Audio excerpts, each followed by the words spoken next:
I'm here today with the 2025 Kia EV6 GT line all-wheel drive, and I'm going to talk about 8 things that surprised me about this car. The first thing that surprised me was just how nice it is having the charge port on the driver's side of the car. Now, not only does this make charging at Tesla V3 superchargers easier, it also is just convenient to be able to get out of the door, and instead of having to walk around the back of the car to get to the charge port on the passenger side, it's just right here. Now, I used Tesla superchargers a couple times during this week that I had the car. I did only use it at V3.5, which are the new pedestals with the longer charging cord, but with the old power electronics, so it can't charge a 800 volt vehicle at full charging speed. So I didn't really get to test out what it's actually like to park normally at a V3 supercharger, but I know it's gonna work. This is going to make it so much less stressful than taking up 2 spots, potentially making people mad. It's unfortunate that Hyundai didn't do that with the Ioniq 5, the Ioniq 9. We'll see if the new Ioniq 6 moved it, but I doubt it did. And all this kind of ties into the second thing I was really surprised with, and that was the fact that this car does not come with a CCS to NACS adapter from the factory like the Ioniq 5, the Ioniq 9 do. So here are 2 CCS to NACS adapters. The one in my right hand is the Hyundai Kia official adapter. This is the one that came with my 2025 Ioniq 5. And this is another one that I purchased to test with the 2025 Kia EV6 because I know people are going to be looking for a cheaper option than the Hyundai Kia version. So this, so far, what I've seen online through dealer parts stores, is about $250 to $300. This one from Lectron, which is a reputable name in the EV adapter charging space, runs for about $110, I think, or $120, depending on if it's on sale or not. But I tested this today at a Mercedes-Benz high-power charger.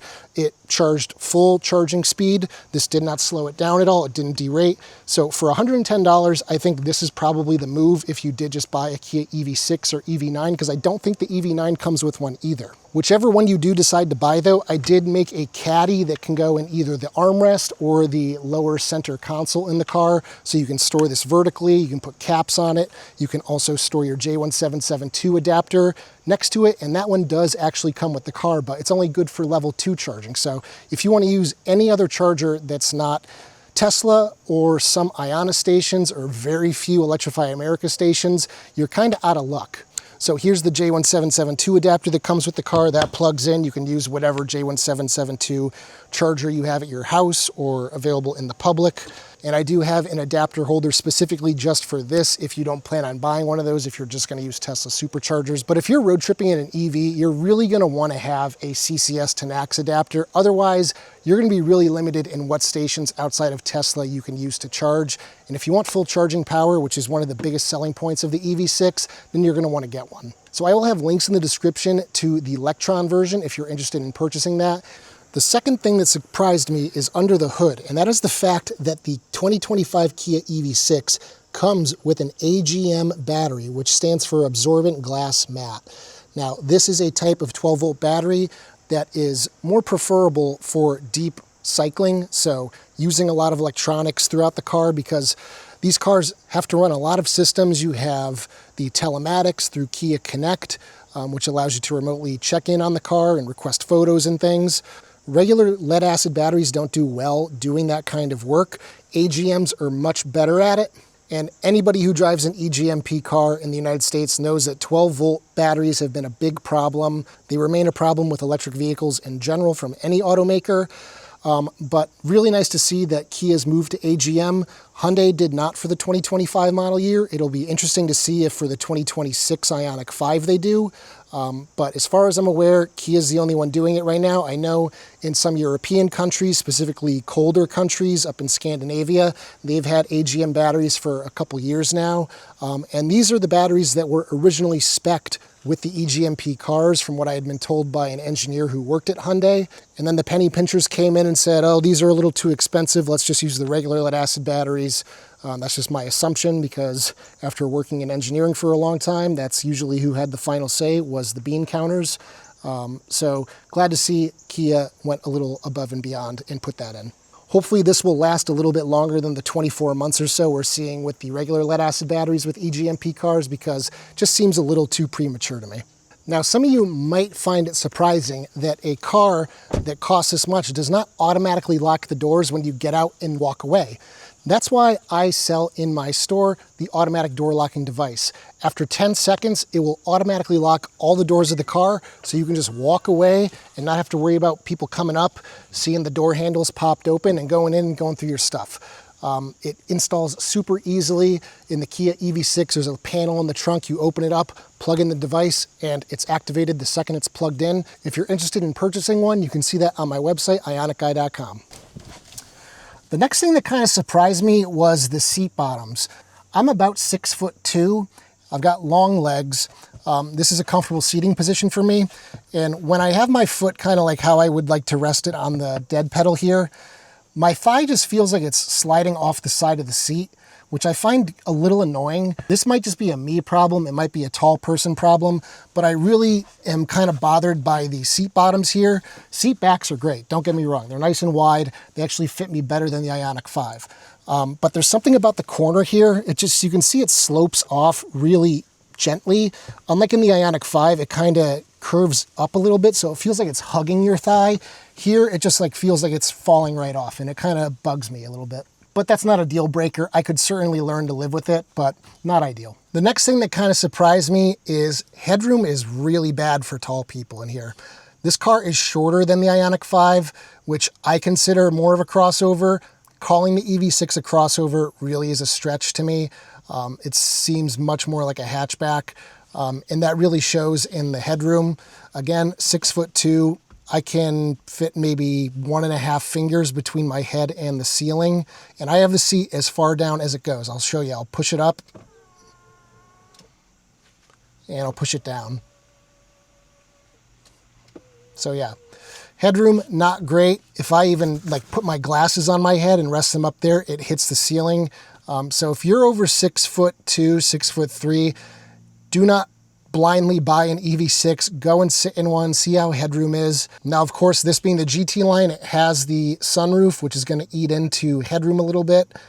So keep that in mind, that the lower trims without a sunroof might be better for tall people. And this is an honorable mention, but unlike the 2025 Ioniq 5, the Kia EV6 retains the driver's grab handle, which I really, really appreciate. Another thing that really surprised me about the GT line trim, which is the top trim, there is no digital rear view mirror like in the top Ioniq 5. So you can't switch between standard mirror and digital. It's just not here. Kind of surprising. The rear visibility out the EV6 is also worse than the Ioniq 5 because it has a steeper rear window. So the slit in the back to see out is really slim, and it could really benefit from having that digital rear view camera. This is the most glaring omission to me, is not having that, because I've really grown to like it. Especially this car not having the rear windshield wiper like they added to the 2025 Ioniq 5. I'm not sure what the back window is going to look like here in the winter when it gets caked with road grime, salt, snow, all that kind of good stuff. Another thing that surprised me the first time I sat in the car was the steering wheel feels a little chunkier than the wheel in the Ioniq 5. And I think it's due to the fact that you have these big, thick sections here that kind of taper down and out. And this is typically where I like to hold the steering wheel, at about 9 and 3, sometimes down here at 5 and 7. It just feels really thick and kind of cumbersome to grab, and I have big hands, so if you have small hands, you're going to find it pretty difficult to kind of hold the wheel in this section, I think. But up here, it's kind of interesting how it kind of flattens out at the top.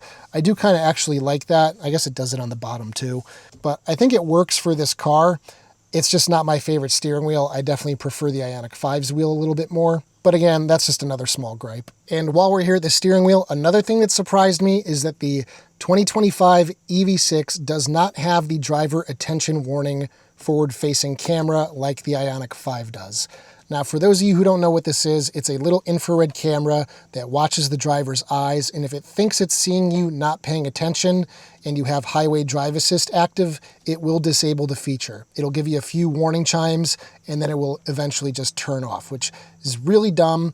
Hyundai issued a TSB about it because depending on what kind of glasses you're wearing, whether they're polarized or whatever, they can cause the system to have false positives. A lot of people are really mad about this system because they can't use highway drive assist based on the lenses of their glasses. It's pretty ridiculous. So I'm really glad to see Kia omitted it. Hopefully they continue omitting it for the rest of the Kia EV6's first generation life. Hopefully it doesn't get added to the next generation in the next few years.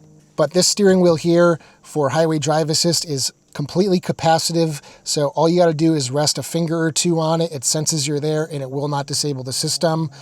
That's not an excuse to not pay attention to driving your car, but it is nice that it's not giving you a bunch of false positives and causing a bunch of problems. And if you're debating between an EV6 or an Ioniq 5, I have a video, I will link it below, about the technical service bulletin Hyundai released and all the issues that they are trying to figure out through this TSB. The last thing that drives me crazy is how long it takes the door handles to pop open when I walk up to it. It doesn't seem like much, but that last second that you're just standing here waiting to open the door just annoys me every time it happens, especially since my apartment is on a pretty busy road and I'm parked on the curb. So when I come out to get in the car, I'm standing in a bike lane, there's cars whizzing by. I want to be in this spot as little as possible, so that last little second just annoys me. I know it's not the end of the world. I know some of you are going to say that's just nitpicking. Well, that's my job, making these videos and nitpicking. So those are the 8 things I found surprising about the 2025 Kia EV6. Let me know down in the comment section, what do you guys find surprising about this car if you own one? Consider becoming a channel member for as little as 99 cents per month. For $3 per month, you can gain early access to all these videos as well as a 5% discount to my store, ioniqguy.com. And as always, I will see you guys in the next one. Take care, everybody.